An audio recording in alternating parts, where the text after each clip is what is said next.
கேட்போம். பிரியமான வேத ஆராய்ச்சி நேயர்களே, இன்று நாம் ஆதியாகமம் 49 அதிகாரம் 10 முதல் சிந்திக்க போகிறோம். கடந்த நிகழ்ச்சி முதல் யாக்கோபு தனது மரணத்திற்கு முன்னால் தன்னுடைய குமாரர்கள் ஒவ்வொருவரையும் ஆசீர்வதித்து தீர்க்க தரிசனமாக சொன்ன வார்த்தைகளை சிந்தித்து வருகிறோம்.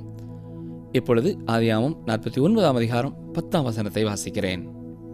சமாதான கர்த்தர் வருமளவும் செங்கோல் யூதாவை விட்டு நீங்குவதும் இல்லை, நியாய பிரமாணிக்கன் அவன் பாதங்களை விட்டு ஒளிவதும் இல்லை, ஜனங்கள் அவரிடத்தில் சேர்வார்கள்.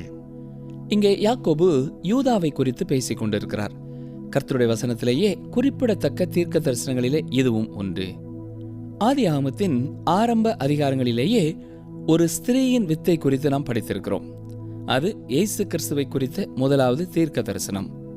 ஞாபகப்படுத்திக் கொள்வோமா? வாசிக்கிறேன். ஆதியாகமம் 3 அதிகாரம் 15 உனக்கும் ஸ்திரீக்கும் உன் வித்துக்கும் அவள் வித்துக்கும் பகை உண்டாக்குவேன், அவர் உன் தலையை நசுக்குவார், நீ அவர் குதிங்காலை நசுக்குவாய் என்றார். ஆம், பிசாசுகளின் தலையை நசுக்கும் அவர்தான் ஸ்திரீயின் வித்தாகிய இயேசு கிறிஸ்து. அவரே வெற்றியை பெற்றுக்கொள்ளப் போகிறவர். இந்த முதலாவது தீர்க்க தரிசனம் ஆதியாகமத்திலே இருக்கிறது. இந்த வித்தை குறித்து ஆபிரகாமுக்கு சொல்லப்பட்டது, ஈசாக்குக்கு சொல்லப்பட்டது, யாக்கோபுக்கும் சொல்லப்பட்டது. இப்பொழுது அது யூதாவுக்கு சொல்லப்படுகிறது. ஏனென்றால் இயேசு கிறிஸ்து யூதாவின் சந்ததியிலேதான் வர இருக்கிறார். சமாதான கர்த்தர் என்று சொல்லும் பொழுது ஓய்வு, அமைதி அங்கே காணப்பட போகிறது.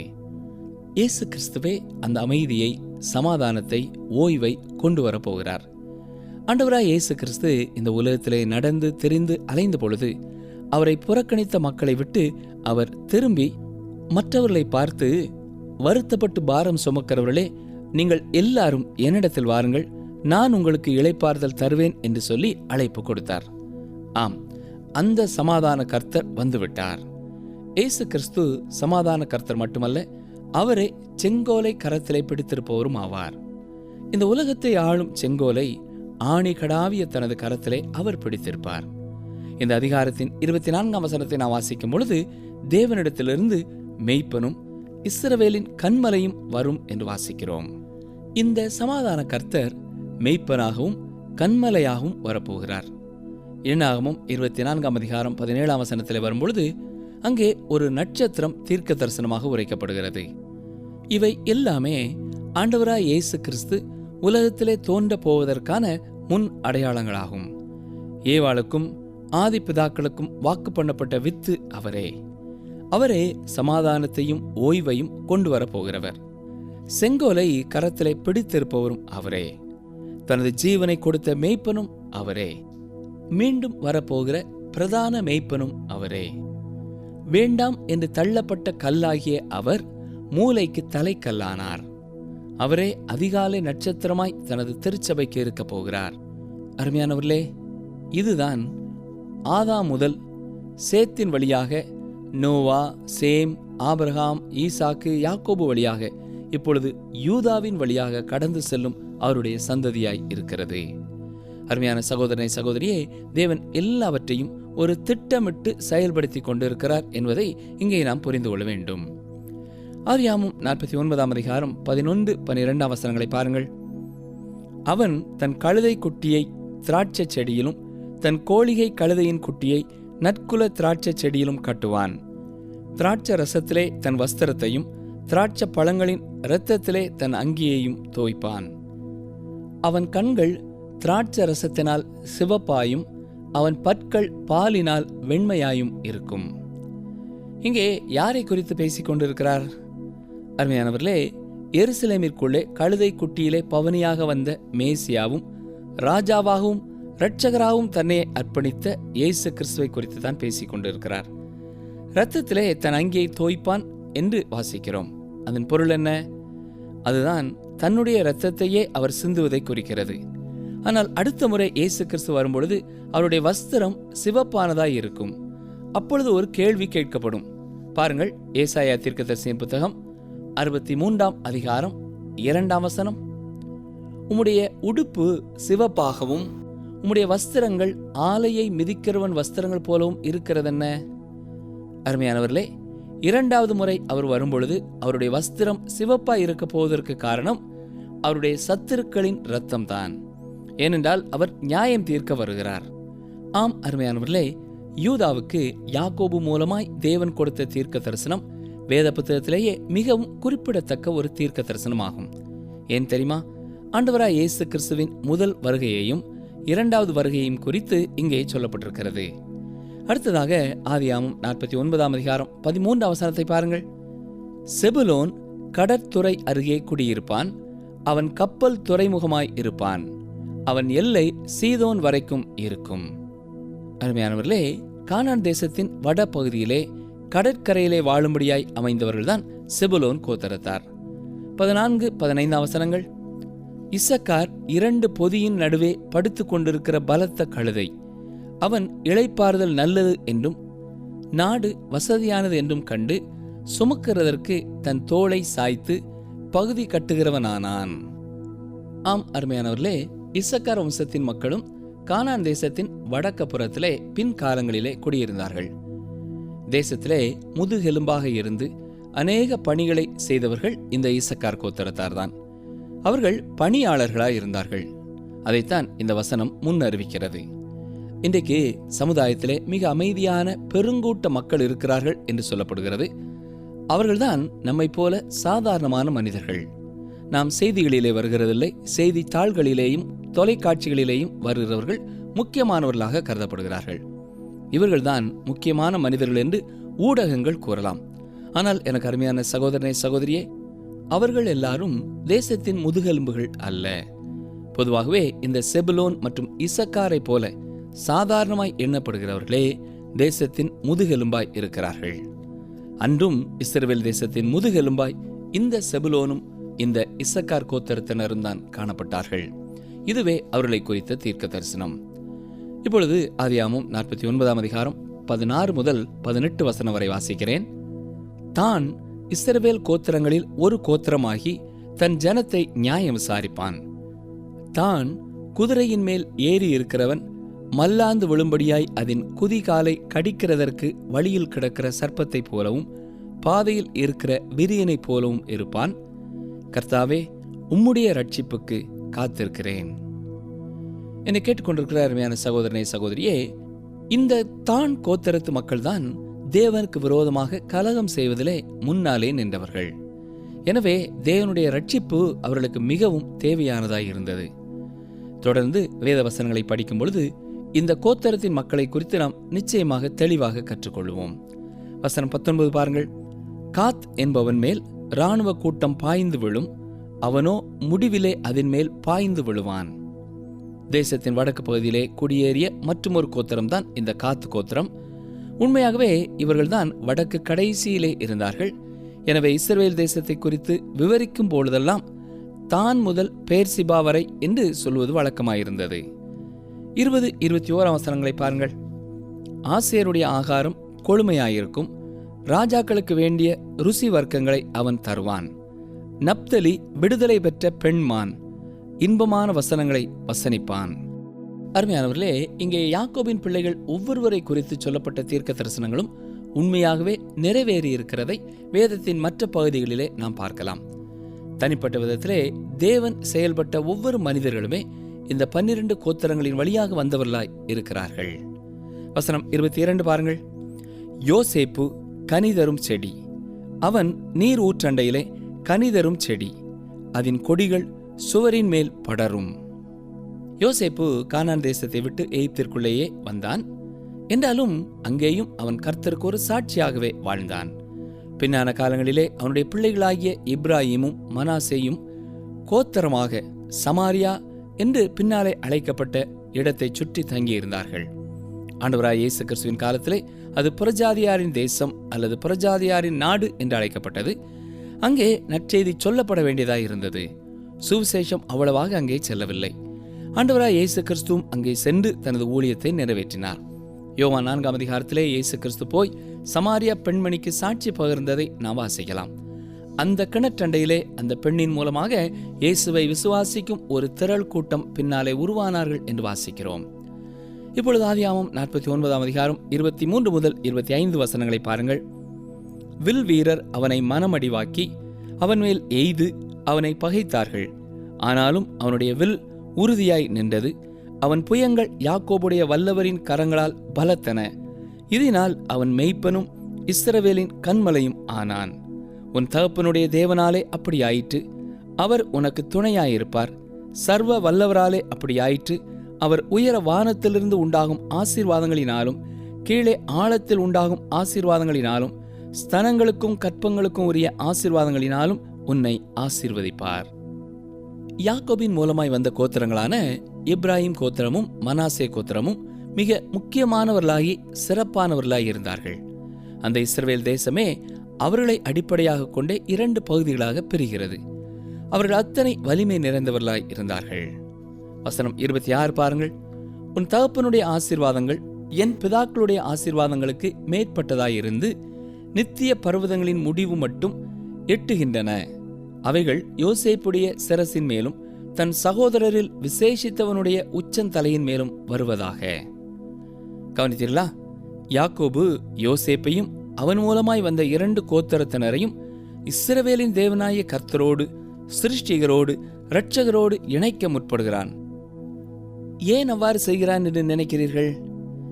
இந்த கோத்திரங்கள் எல்லாம், குறிப்பாக இப்ராஹிம் கோத்திரம், இஸ்ரவேல் ஜனங்களை விக்கிரக வணக்கத்திற்கு வழிநடத்தினது.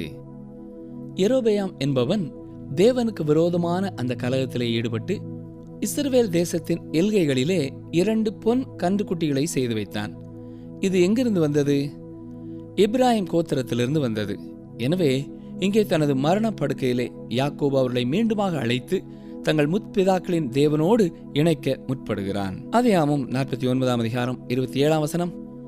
பென்யமீன் பீறுகிற ஓனாய், காலையில் தன் இரையை பட்சிப்பான், மாலையில் தான் கொள்ளையிட்டதை பங்கிடுவான் என்றான்.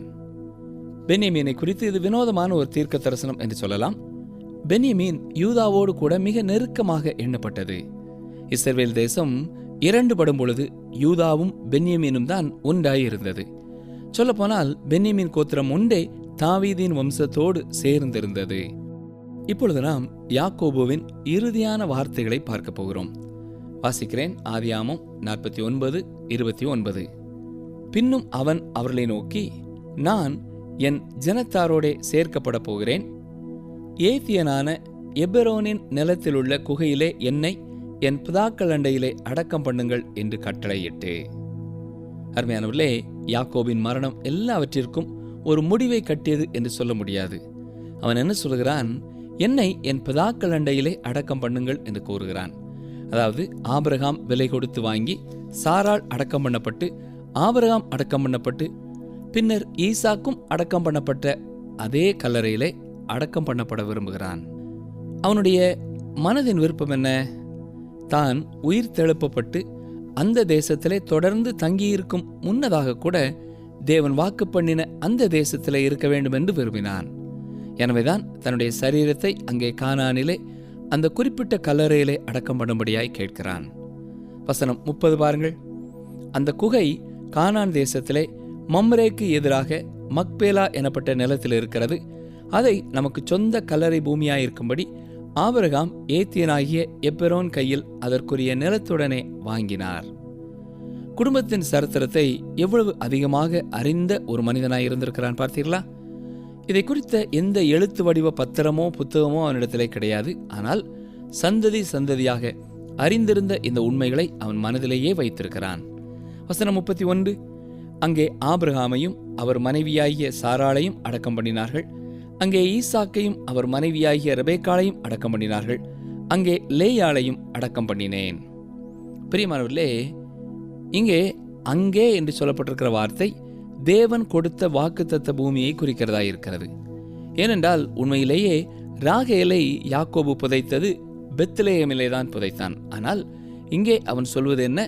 தான் உயிரோடு எழுப்பப்படும் பொழுது தேவன் இஸ்ரவேல் ஜனங்களுக்கு வாக்கு பண்ணின பூமியிலே வாக்குத்தத்தம் நிறைவேறும் பொழுது தானும் அங்கே உயிரோடு எழுப்பப்பட வேண்டும் என்று விரும்பினான். எனவேதான் தன்னை எகிப்திலே அடக்கம் செய்துவிடக்கூடாது, கானானிலேதான் அடக்கம் செய்ய வேண்டும் என்பதை குறித்து மிக தெளிவாக தனது பிள்ளைகளுக்கு சொல்லுகிறான். வசனங்கள் 32, 33. அந்த நிலமும் அதிலிருக்கிற குகையும் ஏத்தின் புத்திரர் கையில் கொல்லப்பட்டது என்றான். யாக்கோபு தன் குமாரருக்கு கட்டளையிட்டு முடிந்த பின்பு அவன் தன் கால்களை கட்டிலின் மேல் மடக்கி கொண்டு ஜீவித்து போய் தன் ஜனத்தாரோடே சேர்க்கப்பட்டான். அருமையான சகோதரனை சகோதரியே, இங்கே ஆர்வம் தரக்கூடிய ஒரு காரியம் என்னவென்றால், யாக்கோபு தனது மரணத்திற்கு சற்று முன்னர் வரை தன்னுடைய கால்களை நிலத்திலே ஊன்றிக் கொண்டிருக்கக்கூடியவனாயிருந்தான். தன்னுடைய வாழ்க்கையை அவன் துவங்கும் பொழுது ஒரு மாம்சீகமான மனிதனாய்த்தான் இருந்தான். பிறக்கும் பொழுதே தனது சகோதரனின் குதிங்காலை பிடித்து கொண்டு வந்தான். எனவே அவன் யாக்கோபு என்று அழைக்கப்பட்டான். எத்தன் என்ற அவனுடைய பெயருக்கு ஏற்றபடி அவன் வாழ்ந்தான். கண்களில் பட்டதெல்லாம் தனக்கு வேண்டுமென்று அவன் செயல்பட்டான். எப்பொழுதுமே முதன்மையாயிருக்க முயற்சித்தான். என்ன வேண்டுமோ அதை எடுத்துக்கொள்ள தனது வழிமுறையை பின்பற்றுகிறவனாயிருந்தான். இள வயதிலே தன்னுடைய சொந்த கால்களினாலே, சொந்த பலத்தினாலே, சொந்த திறமையினாலே அவன் நடந்தான். அவனுடைய திறமையின் மேலும் அவனுடைய தந்திரத்தின் மேலும் சார்ந்து வாழ்ந்தான். தன்னைத்தானே அவன் பார்த்து கொள்ள முடியும். தனக்கு தேவன் தேவையில்லை என்றும் எண்ணினான். சுய திருப்தி உள்ளவனாக தனக்கு உலகத்திலே வேறு எதுவுமே தேவையில்லை என்பது போல வாழ்ந்தான். பெனியேலிலே தேவன் அவனை முடமாக்கினார். அவனை பிடிப்பதற்கு தேவன் அவனை நொறுக்க வேண்டியதாயிருந்தது. சொல்லப்போனால் அவனுடைய கழுத்தை முறிப்பதற்கு கூட தேவன் ஆயத்தமாயிருந்தார். அதற்கு பின்னால் அவனுடைய வாழ்நாள் முழுவதும் நொண்டி நொண்டி நடந்தான். ஒரு கம்பை ஊன்றி கொண்டுதான் தனது வாழ்க்கையை அவன் கடந்து செல்ல வேண்டியதாயிருந்தது. ஏன் தெரியுமா? தன்னுடைய சொந்த 2 கால்களாலே நடக்க முடியாதவனாக்கப்பட்டான். இப்பொழுது அவனுடைய மரணத்திற்கு முன்னதாக படுக்கையிலே அமர்ந்தவனாக தனது கோலிலே சாய்ந்து கொண்டிருந்தவனாய் காணப்பட்டான். இப்பொழுது நேரம் வந்தபொழுது தனது கால்களை படுக்கையிலே எடுத்து வைக்கிறான். தான் இவ்வளவு நாள் ஊண்டி வந்த அந்த கம்பை விட்டு விடுகிறான். மரிக்கும்படியாக அவன் படுக்கிறான். இதுதான் யாக்கோபு.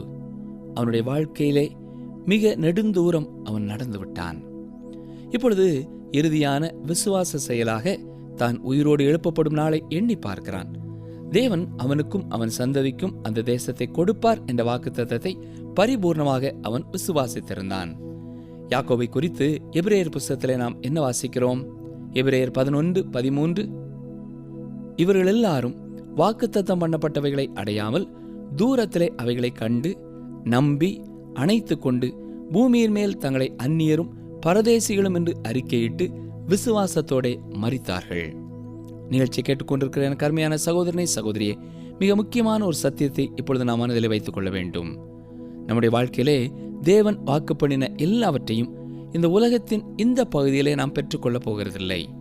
ஆனால் அவைகளை நம்பி அணைத்து கொண்டவர்களாக இந்த உலகத்திலே வாழ்கிற காலத்திலே நாம் அந்நியரும் பரதேசிகளும் என்று அறிக்கையிட்டு விசுவாசத்தோட வாழவும் விசுவாசத்தோட மரிக்கவும் எதிர்பார்க்கப்படுகிறோம். அந்நியரும் பரதேசிகளும் என்று சொல்லும் பொழுது இந்த உலகத்திற்கு அடுத்த காரியங்களிலும் உலகத்தினால் உண்டான காரியங்களிலும் அன்பு செலுத்தாதவர்களாக, அது நம்மை பற்றி பிடித்து கொள்ளும் அளவிற்கு அதற்கு நெருக்கமாக செல்லாதவர்களாக நாம் கடந்து செல்ல போகிறவர்கள். இது நமது சொந்த பூமி அல்ல. தேவன் நமக்கென்று ஒரு ஸ்தலத்தை ஆயத்தம் பண்ண சென்றிருக்கிறார். ஒரு நாள் வந்து என்னை அங்கே அழைத்து செல்வார் என்ற விசுவாசத்தோடு நடக்கவும், மரண பரியந்தம் அந்த விசுவாசத்தை காத்து கொள்ளவும் அவர் எதிர்பார்க்கிறார். இன்றைக்கு நம்முடைய வாழ்க்கையிலே நாம் என்ன வயதிலே இருந்தாலும் சரி, நாம் அந்நியர்களும் பரதேசிகளும் என்ற உணர்வோடு ஒவ்வொரு நாளும் வாழ வேண்டும். எந்த நேரத்திலேயும் தேவன் நம்மை தம்முடைய ராஜ்யத்திற்கு அழைத்து கொள்ள முடியும். ஆனால் நாம் உயிர் வாழுகிற காலமெல்லாம் அவர் மேலே பரிபூரண விசுவாசம் உள்ளவர்களாய் வாழ அவர் நம்மை அழைக்கிறார். என்னை கேட்டுக்கொண்டிருக்கிற எனக்கு அருமையான சகோதரனே சகோதரியே, உங்கள் வாழ்க்கையிலே நீங்கள் எல்லா காரியங்களுக்காகவும் தேவனை விசுவாசிக்கிறீர்களா? உங்கள் பாவங்கள் மன்னிக்கப்பட்டு உங்களுக்கு மீட்பு கிடைப்பதற்காக இயேசு கிறிஸ்து உங்களுக்காக செய்த செயலை விசுவாசிக்கிறீர்களா? தேவன் உங்களுக்கு வாக்கு பண்ணின அந்த பரலோக வாழ்க்கையை நீங்கள் விசுவாசித்து எதிர்பார்ப்போடே அவருடைய பாதையிலே நடக்கிறீர்களா? ஜெபம் செய்வோம். எங்களை நேசிக்கிறீர்கள் நல்ல ஆண்டவரே, யாக்கோபினுடைய வாழ்க்கையை நாங்கள் இவ்வளவு நாட்களாக கற்றுக்கொண்டு வந்தோம் ஐயா. யாக்கோபின் வாழ்க்கை மூலமாக நீங்கள் எங்களுக்கு கற்றுக் கொடுத்த ஒவ்வொரு பாடங்களுக்காக நாங்கள் நன்றி செலுத்துகிறோம். அதை எங்கள் மனதிலே நாங்கள் பதித்து கொண்டவர்களாக உமக்கு பிரியமான ஒரு வாழ்க்கை வாழ எங்களுக்கு உதவி செய்யும். யாக்கோபை போல முதிர் வயதிலேயும் நாங்கள் விசுவாசத்தோடு நம்பிக்கையோடு மரணத்தை சந்திக்கத்தக்கதாக எங்கள் ஒவ்வொருவரையும் காத்துக்கொள்ள வேண்டும் என்று கெஞ்சுகிறோம். இந்த நாட்களிலேயும் யாராவது மரணத்திற்கு மிக நெருக்கமாக இருப்பார்கள் என்று சொன்னால், நீர் அவர்களுக்காக ஒரு ஸ்தலத்தை ஆயத்தம் பண்ணியிருக்கிறீர் என்பதை அவர்கள் உணர்ந்து கொள்ளவும் புரிந்து கொள்ளவும் விசுவாசிக்கவும் ஒரு நாள் நான் அவருடைய ராஜ்யத்திலே என்றென்றும் ஜீவிப்பேன் என்ற விசுவாசத்தோடு மரண வாசலுக்குள்ளே கடந்து செல்லவும் உம்முடைய தூய ஆவியினாலே அவர்களை பலப்படுத்த கெஞ்சுகிறோம். ஜீவனோடு இருக்கிற நாங்களும் இந்த உலகம்தான் எங்களுக்கு சொந்தமென்று எண்ணிக்கொண்டு உலகத்தின் காரியங்களிலே ஈடுபட்டு உம்மை விட்டு தூரம் போய் விடாதபடி, இந்த உலகத்திலே நாங்கள் அந்நியரும் பரதேசிகளும் என்ற உணர்வோடு எந்த காரியத்தை செய்தாலும் நாங்கள் உலகத்தோடு ஒப்பிடாமல் உமக்காக பிரித்தெடுக்கப்பட்டவர்களாய் வாழ நீரே கிருபை செய்யும். இந்த காரியத்திலே போராட்டத்தோடு இருக்கிற உம்முடைய பிள்ளைகளுக்கு தொடர்ந்து நீர் உதவி செய்ய வேண்டும் என்று கெஞ்சுகிறோம். உலகத்திலிருந்தும் உலக சிநேகத்திலிருந்தும் அவர்களை விடுதலை செய்யும். இயேசு கிறிஸ்துவின் வல்லமையுள்ள நாமத்தினாலே மனத்தாழ்மையோடு ஜெபிக்கிறோம் பிதாவே, ஆமேன்.